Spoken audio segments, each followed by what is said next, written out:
শুভ সকাল বন্ধুরা, কেমন আছো সবাই? আশা করছি ভালো আছো, আর আমরাও খুব ভালো আছি। তো সকালবেলা দেখতেই পাচ্ছ আকাশটা কেমন পরিমাণে মেঘলা, তো একদম ঘোর অন্ধকার করে এসছে। এখন কিন্তু ওই 9টা মতো বাজে, কিন্তু বাইরেটা দেখলে মনেই হবে না 9টা বাজে, মনে হবে ওই 6টা কি 7টা এরকম বাজে। সকালের ব্রেকফাস্ট বানিয়ে নিয়েছি। মামামের হচ্ছে বায়না ছিল এগরোল খাবে, তো এগরোল তো ওকে আর সেরকমভাবে দিই না, তো রুটি আর ডিম ভাজা একটু সস দিয়ে দিয়েছি। 2000 years later.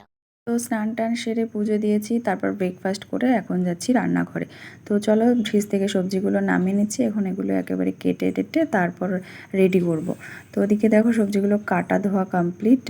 তো এদিকে ঝিঙে পোস্ত করব, মানে আর হচ্ছে কাঁকরোল ভাজা, আর ওদিকে চিংড়ি মাছ এনেছিলো, তো সেটা দিয়ে একটু ঝোল মতো করব। তো এদিকে দেখো লোডশেডিংও হয়ে গেছে, মানে কারেন্টটাও খুব পরিমাণে জ্বালাচ্ছিলো কয়েকদিন ধরে, 3-4 দিন ধরে এরকম। তো দেখতে পাচ্ছ মশলার জন্য না জাস্ট পেস্টটা করব বলে রেডি করে রেখেছি সমস্ত কিছু, আর কারেন্টটা তখনই অফ হয়ে গেছে। তো কী আর করা যাবে, মানে ওই বাটা মশলা, মানে গুঁড়ো মশলা যেগুলো ছিল, তো সেটা দিয়েই করলাম, আর একটু আদা হচ্ছে একটু গ্রেট করে নিয়েছি, বেশ ওটা দিয়েই রান্না করেছি, আর কি করা যাবে। আর ওদিকে ভাতটাও হয়ে গেছে, এখন উপর দিয়ে নিচ্ছি। আর এই ঘরটাতে না একদমই আলো খেলে না, তোমার রান্নাঘর বলো বেডরুম বলো যেই ঘরই বলো না কেন, খুব অসুবিধা হয় মানে কারেন্টটা অফ হয়ে গেলে। তো ওদিকে মাম্মামকে হচ্ছে ওই জানলার সামনে পর্দা টর্দা খুলে ওখানে বসে এসেছি খেলনা টেলনা দিয়ে, তো ও খেলছে। তো আর কতক্ষণ ভালো লাগে অন্ধকারের মধ্যে বসে থাকতে, ও দেখো রান্নাঘরের মধ্যে চলে এসছে।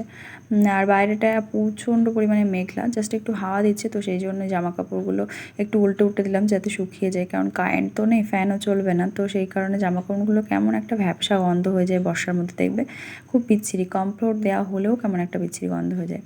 তো ওদিকে রান্না বসিয়ে তারপর মামামকে স্নানও করিয়ে দিয়েছি। জানলা দিয়ে খাট দিয়ে মামাম অবস্থাটা করেছে দেখো, কতবার যে গোছানো হয় তার ঠিক নেই, আবার নামায়। তো যাই হোক, এদিকে হচ্ছে রান্নাঘরেও চলে এসেছি, আর দেখো ঝোলটা এখন ফুটছে, আর এদিকে রান্নাগুলো হয়েও গেছে মোটামুটি। তো চিংড়ি মাছটাও প্রায় হয়ে এসছে, নামিয়েও নিয়েছি।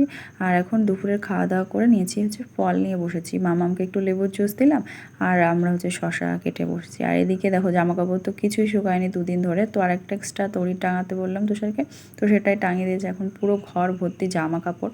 তো কারেন্টটাও দয়া করে এসছে, এখন ফ্যানটা চালিয়ে দিলে যদি শুকায়। আর এখন হচ্ছে বিকাল টাইম, ওই তুষার যাবে ডিউটিতে, তো তার আগে একটু চা খেয়ে নিল। আর এখন দেখো আবারও লোডশেডিং, সন্ধ্যাবেলাটা। তো মামাম বসে বসে কুরকুরে খাচ্ছে, আর আমিও বসে রয়েছি। কি আর করা যাবে, আজকে পুরো ব্লগটাই তোমরা লোডশেডিং জুড়েই দেখতে পাবে। যাই হোক, রাত্রেবেলাও খাবারও করতে এসেছি। আর তার আগে হচ্ছে তুষার ওই অফিস থেকে আসার পথে এইগুলো নিয়ে এসেছিলো, লঙ্কার পকোড়া, তারপর এখানে ওই বড়া টাইপের কেমন একটা হয়, তো ওগুলো সেমন একটা টেস্টি না। তো ওইটাই করলাম। আর এদিকে দেখো কারেন্ট আসছে যাচ্ছেই হচ্ছে, তো আরেকবার চা করে নিয়েছি, যেহেতু আমি বিকেলের দিকে চা আর খাইনি, তো একবারে ভাবলাম দুজনের চাটাই করে নিই।